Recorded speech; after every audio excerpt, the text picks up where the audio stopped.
এসেছেন, তাই না? শরীরে একটা ভাব আসছে, তাই না? ওই যে ক্ষমতার একটা গরম আছে, তাই না? ক্ষমতার ধর্ম, ক্ষমতা বড় পিচ্ছিল জিনিস। আমরা আগে ওই ঢাকা বিশ্ববিদ্যালয়ের জায়গায় জায়গায় ছাত্রলীগ আওয়ামী লীগের বিরুদ্ধে বক্তব্য দিয়েছি, একই কথা বলেছি, আপনারা আপনাদের রাজনৈতিক ক্যারেক্টারকে পরিবর্তন করেন, ভালো হয়ে যান, আর না হলে এই বাংলাদেশে আপনাদের রাজনীতির ঠিকানা হবে না। তো তখন এই ছাত্রলীগ আওয়ামী লীগের অনেকেই আমাদের নিয়ে হাসি ঠাট্টা করতো, আমাদেরকে মারতো, আমরা তো সংখ্যায় কম ছিলাম, পিটাইতো। আমরা কি ভুলছিলাম? অনেক বন্ধু বান্ধব বলতো তোরা তো পাগল হয়ে গেছিস, শেখ হাসিনা আওয়ামী লীগ ছাত্রলীগের বিরুদ্ধে লাগছিস, দিদির গারদে হাত ঝুলিয়ে মুখে কালো মুখোশ পরিয়ে ঘন্টার পর ঘন্টা গজারের লাঠিতে পিটিয়েছে আমাকে, আমাদের অসংখ্য নেতা কর্মীদেরকে নির্যাতন করেছে। আর কি বলবো জানেন, ঢাকা বিশ্ববিদ্যালয়ের পরে পাগল হয়ে গেছে না, শেখ হাসিনার পতন করবে, আওয়ামী লীগের পতন হবে, এই দুই স্বপ্ন দেখবে না। বাংলাদেশে আওয়ামী লীগ আর বিএনপি এর বাইরে কোন রাজনৈতিক দল হবে না, এর বাইরে কিছু হবে না। কথা কি ঠিক নাকি? কথা ঠিক? কথা ভুল? কথা ভুল। দেখেন, আমরা বিএনপির শত্রু না, যুবদল, ছাত্রদল, কৃষক দল, শ্রমিক দল, আমরা তাদের শত্রু না। তারা দীর্ঘ 16 বছর নির্যাতিত হয়েছে। আমি এই সূর্যমুখী 1-এর ভারতে 7 মার্চ সলিডারি কনফারেন্সে ছিলাম।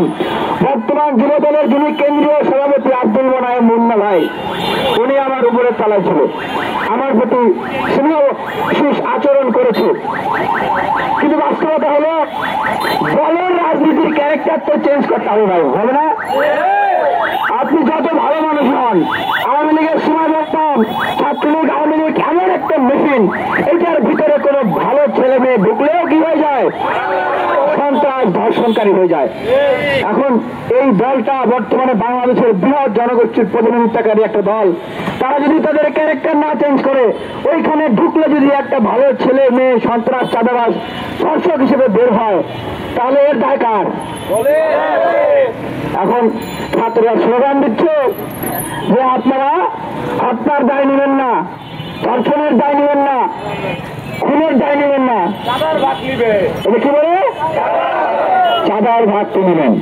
চাঁদার ভাগ যদি নেন, এগুলো দায় নিতে হবে না? দেখেন, আমরা আজকে ঘোষণা দিচ্ছি সমগ্র বিপ্লবী ছাত্র জনতার উদ্দেশ্যে, আজকে থেকে টিএসসিতে একটা স্কোর বোর্ড করে দেওয়া হবে। কি করা হবে?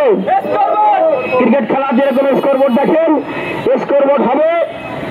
সেই স্কোর বোর্ডে 5 আগস্ট পরবর্তী সময়ে কোন রাজনৈতিক দলের হাতে কতজন খুন হয়েছে সেটা সেইখানে লেখা থাকবে। বাংলাদেশের মানুষ দেখবে, এই বিপ্লবী ছাত্র জনতারা দেখবে যে দিনে দিনে কত ঋণ তাদের বাড়তেছে। সংগ্রামী উপস্থিতি, ঘটনা ঘটেছে বুধবার, প্রতিবাদ নাই, কথা নাই, আলাপ নাই। এতদিন পরে আমরা জানলাম গতকালকে প্রতিবাদ। কেন? আমাদের মিডিয়া ভাইদের গলাকে টিপে ধরা হয়েছিল। মিডিয়া ভাইরা আপনারা কোথায় ছিলেন? ঠিক আওয়ামী লীগের সময়ও এইরকম ঘটনা ঘটত, আমাদেরকে মাত্র পিটাইতো, মিডিয়া প্রকাশ করতো না। অভ্যুত্থানের সময় বিজিএফআই, এনএসআই, আওয়ামী লীগের নেতারা বলে দিত মিডিয়া কি কি প্রকাশ করতে পারবে কি পারবে না। কিন্তু অভ্যুত্থান কি আটকাতে পেরেছে? পারে নাই। মিডিয়া কন্ট্রোল করা ফ্যাসিবাদী আচরণের সবচেয়ে বড় একটা আচরণ। গতকালকে ছাত্ররা স্লোগান দিয়েছে, বুয়েটের ছাত্ররা স্লোগান দিয়েছে, চুয়েটের ছাত্ররা স্লোগান দিয়েছে, বাংলাদেশে ঢাকা বিশ্ববিদ্যালয়, রাজশাহী, চট্টগ্রাম, বরিশাল, সমগ্র বাংলাদেশে বিশ্ববিদ্যালয় কলেজের ছাত্ররা স্লোগান দিয়েছে। একটা দল ক্ষমতায় থেকে যাওয়ার আগে এই স্লোগান শুনেছে, আরেকটা দল তারা ভাবতেছে তারা ক্ষমতায় চলে এসছে। সেই জন্য বলতে হয় যে আপনাদের কিন্তু আগেই ছাত্ররা এই স্লোগান শুনে গেছে। সুতরাং বিএনপির বড় বড় নেতারা ভাইবেন না যে নির্বাচন হয়ে যাচ্ছে আর আপনারা ক্ষমতায় চলে আসছেন, ইমপ্লিমেন্ট হয়ে গেছেন। প্রশাসনের ভাইদের উদ্দেশ্যে বলবো, সচিব আমলাদের উদ্দেশ্যে বলবো, পুলিশ ভাইদের উদ্দেশ্যে বলবো, তাদেরও মাথা খারাপ হয়ে গেছে। তাদের একটা ধর্ম, যেই দিকে ক্ষমতা সেই দিকে হাওয়া। এই চেকিং এই অভ্যাসকে বাদ দিতে হবে। পুলিশকে কি করেছিল শেখ হাসিনা, আবারও কি পুলিশ প্রশাসন সেই রকম জায়গায় যেতে চাও? আমরা পুলিশ প্রশাসনের ভাইদের উদ্দেশ্যে বলতে চাই, আপনারা স্বাধীনভাবে কাজ করুন, কোন দল মতের তোয়াক্কা করতে হবে না, দেশের মানুষের পক্ষে কাজ করুন। সচিব ভাইদের উদ্দেশ্যে বলবো, বয়স তো অনেক হয়েছে আপনাদের, 16, 17, 10, 12 বছর, 21, 20, 25 বছরের ছেলেমেয়েরা যদি দেশের জন্য জীবন দিতে পারে, আপনারা তো যুগ্ম সচিব, উপসচিব, বিসিএস ক্যাডার ভালো সম্মানের জায়গায় গেছেন, আর কতদিন আপনারা বাঁচতে চান? আপনারা দেশের জন্য কাজ করেন, মানুষ আপনাদেরকে সম্মান করবে, দেশের জন্য কিছু করেন, এটা একটা সুযোগ, এই ইন্টারিম গভর্নমেন্টের সময় একটা সুযোগ। আমরা বিএনপির রাষ্ট্র সংস্কারের আমরা কমিটমেন্ট শুনেছি 31 দফা, শোনেন নাই? নির্বাচনের আগে তারা বলেছিল জাতীয় সরকার গঠন করবে।